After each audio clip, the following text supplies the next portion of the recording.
Le Journal de la Ville, le premier magazine de la formation provinciale.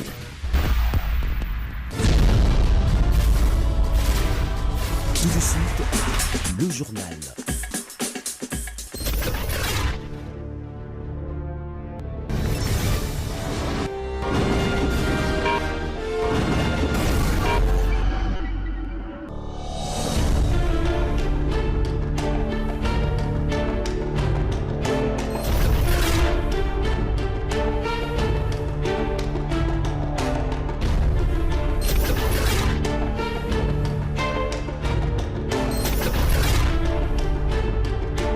Bienvenue à cette édition rétrospective de la semaine du Journal de la Ville que nous vous convions de suivre avec beaucoup d'intérêt.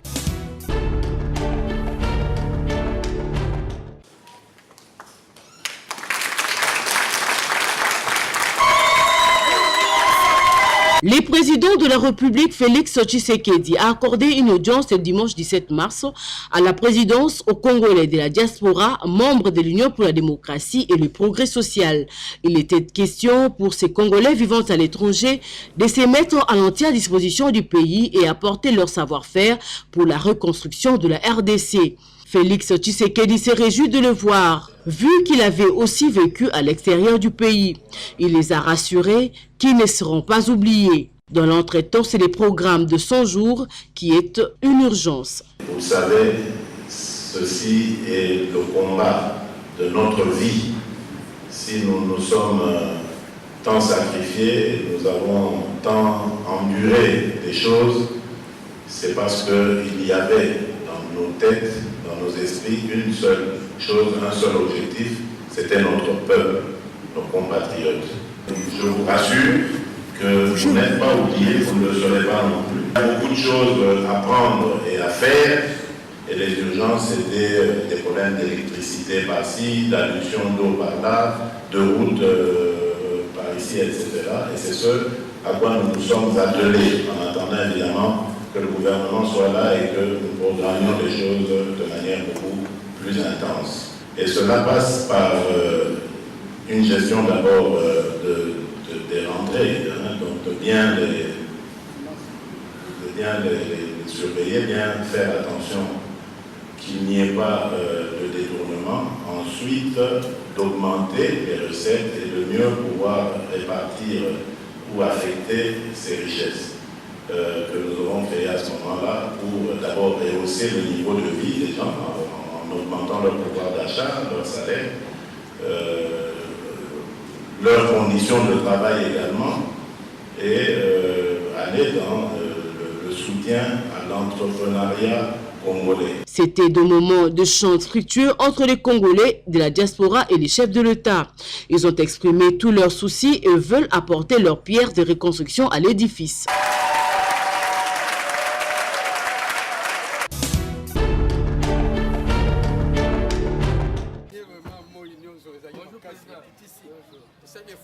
Nous sommes dans la province éducationnelle Kinshasa-Mont-en-Bas, là où l'association provinciale des parents d'élèves et d'étudiants du Congo, ANAPECO, Mont-en-Bas, a reçu la visite du président national, David Steve Diatezoa, le samedi 16 mars à la tenue d'Elemba, venu pour une séance de travail, précise-t-il. C'est en exécution du calendrier de la tournée d'itinérance que j'ai élaboré pour visiter les provinces et les communes en commençant par la ville de Kinshasa. Nous avons donné des conseils pour redynamiser parce qu'on ne doit pas toujours rester sur ses lauriers. L'association, c'est un travail de tous les jours. Une visite saluée par le président provincial de l'ANAPECO, Mont-en-Bas, Nikez Kilabi. Tout travail qui n'est pas contrôlé ne réussit pas. Et quand il y a confiance, la confiance n'exclut pas le contrôle. Quand nous sommes contrôlés, nous savons qu'on nous remet sur le droit chemin. Regardez, c'est nous, l'ANAPECO, qui avons donné l'occasion aux enfants d'avoir ces grands immeubles qui est équipé des ordinateurs et consoles. Nikez Kilabi est ici complété par le président communal de l'ANAPECO Lemba, Moutefra Mouteba. Il a trouvé quand même que ça va à Lemba, mais comme c'est une œuvre humaine, les défaillances ne peuvent pas manquer. Il nous a donné des conseils, des remarques pour que nous puissions remonter notre façon de travailler. Interrogé au sujet de la dispute entre le ministère de l'EPSP et FPMA, le président national de l'ANAPECO donne son avis. Il n'y aura pas deux examens d'État.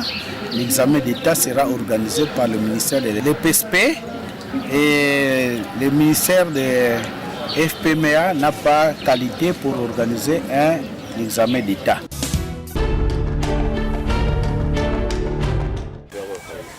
Le réchauffement climatique est à l'origine de plusieurs changements à travers le monde.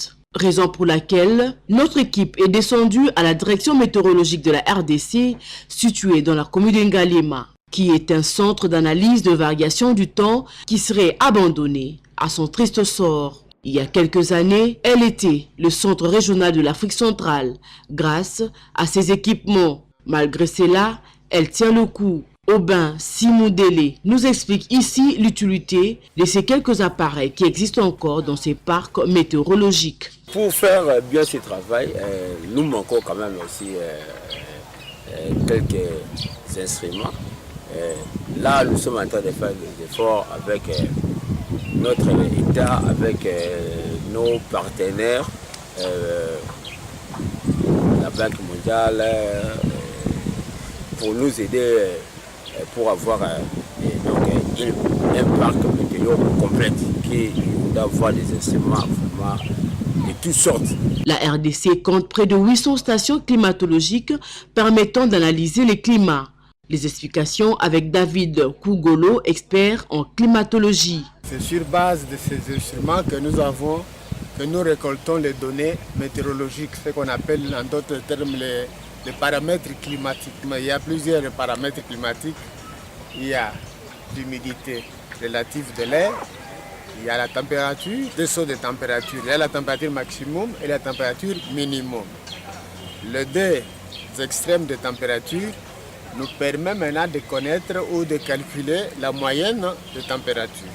Et quand le vent maintenant souffle comme ça souffle actuellement, on doit se rendre compte le vent qui souffle actuellement, à quelle vitesse et ça nous vient de quelle direction. Les agents de la direction météorologique espèrent qu'avec l'arrivée à la tête du pays de nouveaux dirigeants, beaucoup d'efforts seront employés pour la réhabilitation de cette structure.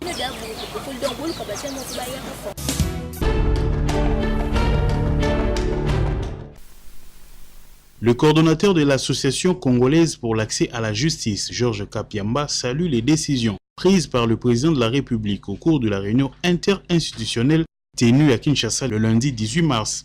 Dans un état de droit démocratique, on ne peut pas laisser ce genre de choses. Et le président de la République a eu à prendre une décision qui s'imposait et en application aussi de l'article 160, alinéa 2e de la Constitution, comme les règlements intérieurs de ces assemblées n'avaient jamais obtenu l'avis conforme de la Cour constitutionnelle, je pense qu'il est plus que temps qu'on puisse annuler tout cela. Il fallait d'abord que lui suspende, mais le temps d'organiser la procédure prévue pour obliger à ce que les choses soient corrigées. Malgré que le FCC et le PPRD rejettent en bloc ces décisions, Georges Kapiamba pense que leurs revendications ne changeraient en rien ces mesures prises.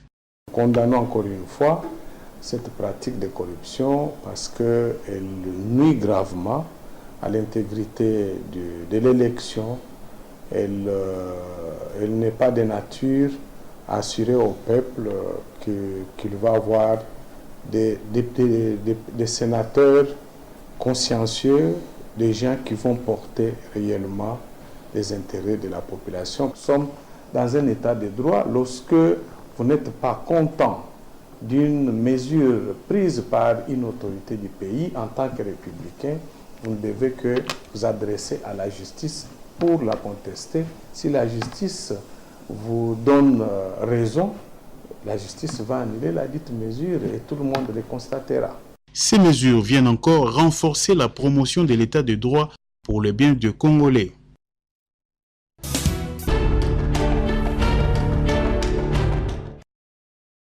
Lors de la présentation de son programme de 100 jours, le chef de l'État, Félix Antoine Tshisekedi, n'avait pas fait mention de la culture. Raison qui a poussé les artistes congolais de toutes les tendances confondues à effectuer une marche de protestation ce mercredi 20 mars. Débutée à la place royale à Gombe, la délégation de ces artistes conduite par Paul Deperque est allée au ministère de la Culture et des Arts pour manifester leur mécontentement.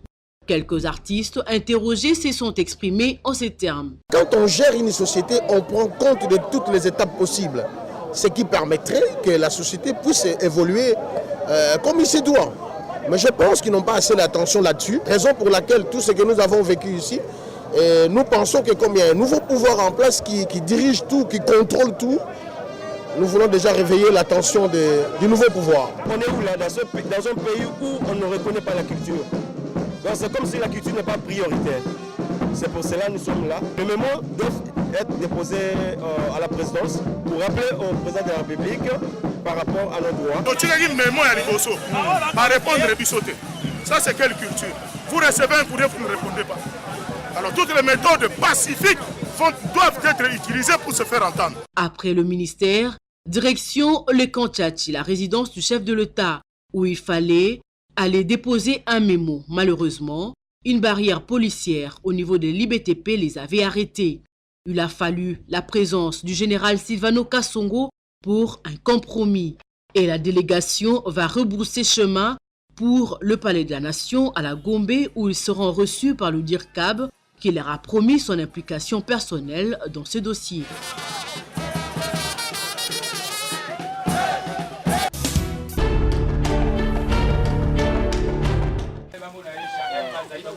Nous sommes dans la commune de Lansele, précisément au quartier Mpassa 2, reliant les avenues Sainte-Lucie, Makelele et Terre Jaune. La population de ces coins se plaint chaque jour du problème d'électricité. La SNEL a fait construire des cabines, mais depuis plus de 5 ans, pas toujours des courants. Malgré ça, les agents de cette société viennent avec des factures qu'ils doivent payer. C'est ce qui énerve cette population. Selon les riverains, ils ont comme tous les Congolais droit à l'énergie électrique. Cabine depuis 2014. Depuis 2014, bana bayaga otike la biso cabine yawa. Et comme on est étiquette moko boye et batika ngoka bongo evanda nango. Basinga leka nango. SNEL pe azana mo basinga na ya mike batia eloko moko ezaladi. Biso ara mulili na mulili. Na fin du mois bolo lokola bateau ya SNEL oyo fin du mois au moins ba facture ye. Bofuta boy, tofuta na biso pe. Neti miko courant ezala ngo te. Makamango ba rétablir ngo ezonga malamu. Awa to lembi deja mboke tondi batu. Mai ezate. Courant depuis botira biso baba photo ya pa beza soki ekeko, soki eza pe ninyo te bakapete. Botira so courant. To vana na pasa baba vrai chéri ba ali ba vrai jo ba ali bentetol ba ali skoto vana kana molili po anika biso ko bon sate botira ba courant botira echancha pamba. Seki ba kontamboka batala pe commune Nsele courant ezate. Batala biso ba voka biso po ani to voter ba ngo pona ni. Do so ba ene ba tende ba 2000 on to voter ba on atanga courant bon ça so liko sala te. To lembi. La population de cette partie de la capitale espère encore au programme d'urgence des 100 jours du chef de l'État.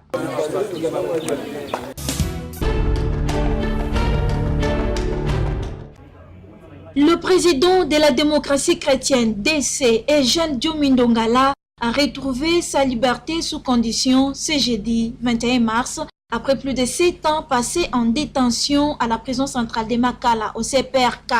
À sa sortie, il a été accueilli et encadré par les membres de sa famille biologique ainsi que sa famille politique venus vivre de visu sa liberté. L'arrêté ministériel portant mesure de sa libération conditionnelle a été signé le mercredi 20 mars par le ministre de la Justice et garde des Sceaux, Alexis Ntambwe Mwamba. Ayant retrouvé sa liberté, Diomi Ndongala remercie le président de la République Félix Tshisekedi. Je remercie le chef de l'État et mon souhait est qu'aucun autre Congolais ne soit arrêté à cause de ses opinions politiques et qu'on ne laisse pas la sécurité faire des montages, a-t-il déclaré. Pour la petite histoire, Diomi Ndongala avait été condamné le 26 mars 2014 par la Cour suprême de justice pour viol sur des mineurs et détention d'enfants, mais a été arrêté le 8 avril 2013 et a déjà purgé plus d'un quart de sa peine.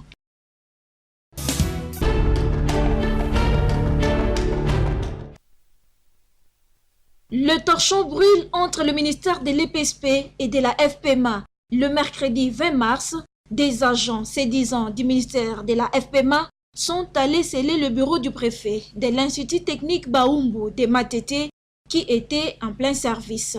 Valentin Yebekalofa relate ici le fait tout en sollicitant l'implication du chef de l'État ainsi pour le bien-être des enfants. C'était hier, vers 14h. J'ai vu un groupe de gens se sont présentés ici à l'ITC Baumbu. Ils cherchaient le préfet.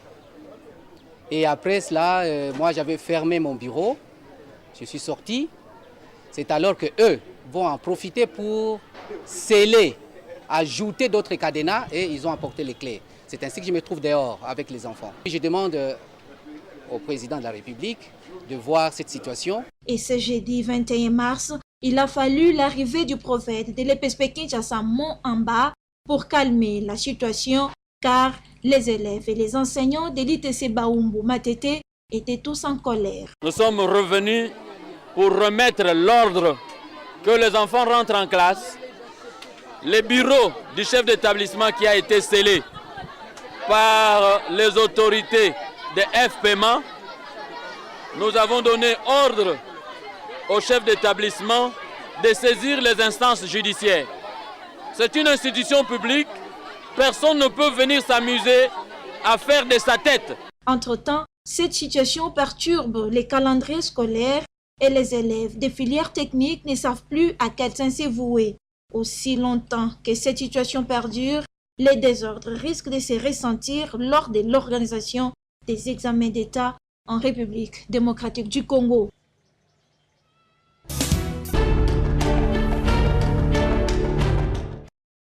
Les États-Unis d'Amérique ont rendu publiques les raisons qui les ont poussés à geler les avoirs du président de la CENI Corneille Nangaa, du vice-président Norbert Basengezi et du conseiller Marcelin Moukoko Basengezi, fils de Norbert Basengezi.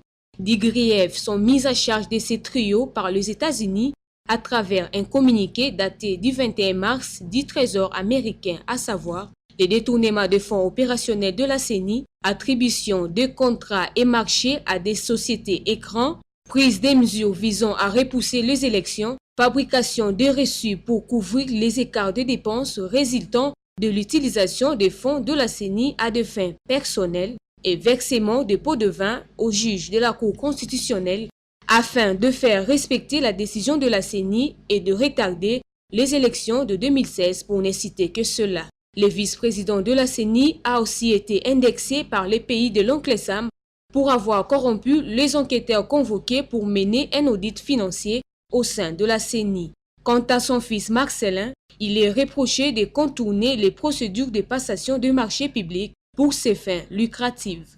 Au regard de tous ces faits, les USA ont décidé de geler leurs avoirs se trouvant sur le sol américain.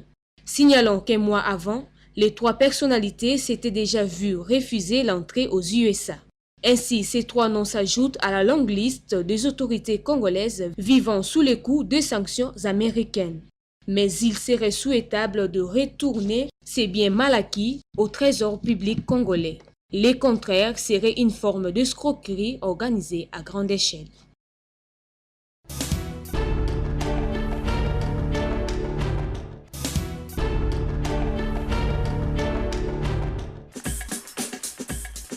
Fin de cette session d'information rétrospective. Merci de l'avoir suivi et déjà bon début de semaine à tous.